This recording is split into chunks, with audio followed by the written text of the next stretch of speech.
Ito ng request nyo mga ka-idol.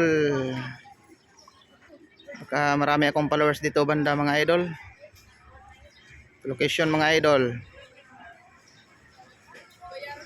Kung malapit ka dito idol, puntahan mo na. Pang merinda to mga idol. Kung malayo ka man idol, huwag ka na mag-abala. Baka maunahan ka pa ng iba. Dito ko lang banda lalapag idol oh. Diyan lang mga ka-idol. Address nito mga idol. Sa may ano lang to mga idol. TS Cruz. Siguro alam mo mga idol kung taga rito ka.